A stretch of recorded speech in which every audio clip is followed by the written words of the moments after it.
Tonight on Bulls and Bears, Apple weighing on the Dow as shares of the tech giant fall after issuing a warning on its revenue this quarter, due, of course, to the coronavirus outbreak. We will have more on why investors shouldn't panic at all. We've got some good news coming up, but first,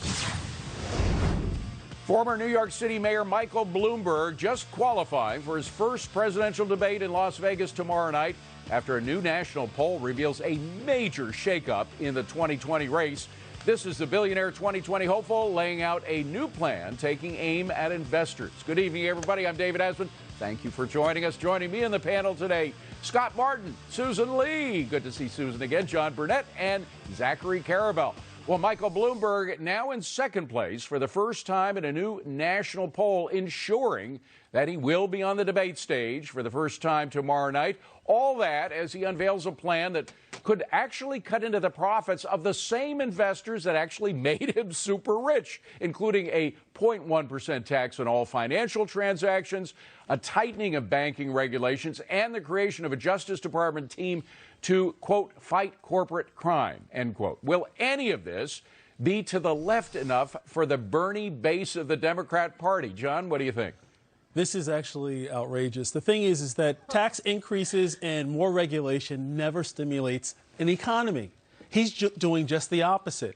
In fact, when you look at the capital gains, he wants to more than double the capital gains. So that's going to drive capital outside the country. Also, people are actually going to look at, you know what, instead of long-term investing, let's actually almost become like a day trader mentality with respect to trying to chase gains. This is going to reduce jobs, reduce growth. This is not good. But you know what? He understands that, you know, in order to actually break into the Democrat Party, he has to actually give something. Well, things have changed because when he was a Republican, he was all about big business and encouraging more trading on Wall Street, which would use more Bloomberg terminals and more data. That's how he made his billions of dollars. That's how he makes his money. But things have changed now that he's going left to be now a Democrat on the stage. And so the Volcker rule, he thinks, should be expanded. You should clamp down on those big banks betting big with their own money and their clients' money. Whereas back in 2011, he said this is punitive against Wall Street and you're killing capitalism.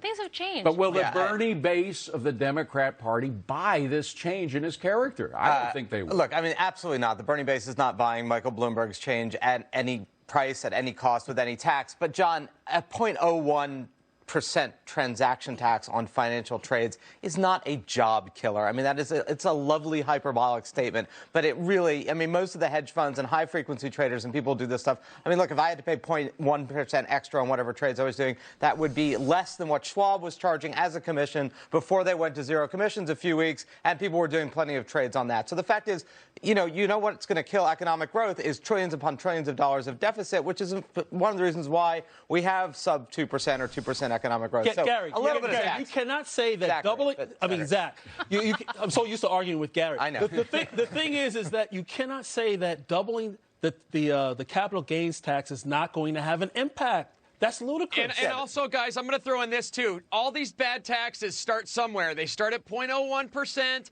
and then they go to 0.1, and then they go to 1. They always start with good intentions, right? It's always like, no, this is just a little touch. It's just a little kiss off the top, and then it always grows into something more. And if Bloomberg was to get these taxes through, get these regulations through, that's just the beginning of the nanny state. And you know on what? Wall You know what, Street Scott? that Here's the thing. You know what? Bloomberg understands this as when he was mayor.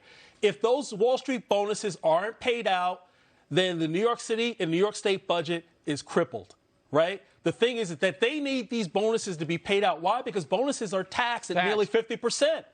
I mean, look, the idea of, like, give them an inch and they'll take a mile could be used about anything ever that anybody does. There is a legitimate rate of taxation to deal with issues such as spending on defense that we agree is there. So just saying, look, anytime you change that, it's an extension of something and a slippery slope. Well, I think not necessarily. The problem is, though, Zach, is what kind of environment are you creating, though, for Wall Street? I mean, yes, it's clear that Bloomberg is not going to be a friend of Wall Street. We all knew that before he even got in the race. But the reality is, what kind of environment is Bloomberg going to create for Wall Street? And it's not going to be a good one. Right. So they're obviously not going to be happy first about it. He has to get the nomination, then he has to win the presidency. Now, the president has been tweeting a lot about him today, suggesting that he might need a bigger box than he ever thought he'd need for the debates, et cetera. But here's Michael Bloomberg's answer, and it's kind of smart. Why do you want to run against Bernie so badly? I mean, he's making a point there, right? Look, as the candidate of those of us who are vertically challenged, I think, this is something that is near and dear. By the way, to my heart. that wasn't the end of it. Keep that up. This is Donald Trump's answer to that. Mini Mike, no, I would rather run against you. By the way, I think the president right now is in the air on his way to California. Yeah, I mean, so look, this is he's about tweeting in the air. This is about to devolve into a mini, boo boo, whatever. That's fine. I mean, we're basically there. I mean, look, it is odd that Trump has been supporting in his own way a run against Bernie, i.e., touting Bernie's strength as the candidate that the Democrats should pick. I don't think that's really going to swing the needle one way or the other. It's not as if there are people who are undecided on the Democrat side who are suddenly going, wow, if Trump wants Bernie, I should want Bernie. So, this is an odd psychology game. There is very little overlap between the Bernie side of the Democratic Party and the Bloomberg side. And this is really shaping up, as everyone knows, to be an intense fight. What happens, Susan, if, in fact, that 30% of the Democrat vote that's going to go for Bernie, that hates Bloomberg, that won't be fooled at all by his so-called move to the left, are they going to just stay at home if he becomes a nominee? Well, yeah, as you see, I think there's a kindred spirit, a kind of connection between the president and Bernie Sanders, because I think Trump probably sees him as an outsider, a man that can't seem to win over the general part of his party. But, I think Sanders right now probably has the most excitement going for him. How many people are lining up to hear what Mayor Bloomberg has to say? And I just wonder if Trump can lose with this scenario, because if it's Bloomberg, the Democrats don't have the Sanders factor. All those excited 30% of that vote, and they lose on numbers. If it's Sanders, the president gets to run against a socialist, which he thinks he can win easily. He would win hands down. But here's the thing. If I was advising the Democrats, if Bloomberg was to actually outdo Bernie, you have to actually either pick Bernie as a VP or someone that Bernie's happy with, right? Because lessons learned from Hillary Clinton in Bernie, 2016. Bloomberg. But that marriage would never work. I could say so. Meanwhile, Michael Bloomberg's most annoying characteristic as mayor, according to many, including, I must say, myself, were his attempts to force people to do what he thought would be better for them, like eating less salt, drinking less Coke. There's a whole range of stuff. And now there's concern from the Wall Street Journal that Bloomberg's nanny state approach to governance as mayor may go national if he is elected, particularly the Sustainability Accounting Standards Board. This is a shadow regulator that he started up in 2011. It's called the SASB. It shadows businesses, telling them how they should be managing their business better according to his own policy agenda. So, Scott, you think he'd actually try to enforce this nanny state if he was president? Well, David, I mean, he did a good nanny state trial run in New York City, so why not? I mean, one of the biggest cities in the country. And I'll tell you, David, as we're getting more information on Bloomberg here, as you know, he's talking more and more of these old videos are coming up as we get them. We got a couple over the weekend that were very choice. It seems to me like we're starting to get this appearance of Bloomberg as, I know better than you, and it's my way or the highway. And so far, what we're learning is that, yes, I think he will go all the way on the nanny state.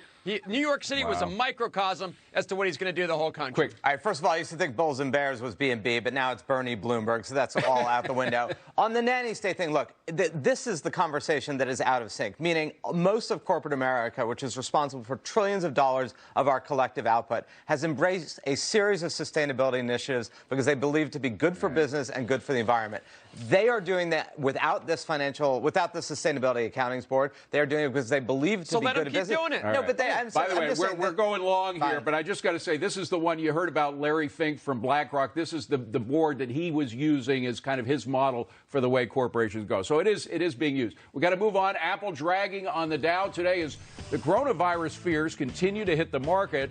So is this a massive warning sign, or are we missing America's unique economic advantage in the world today? We'll tell you what that is in a moment.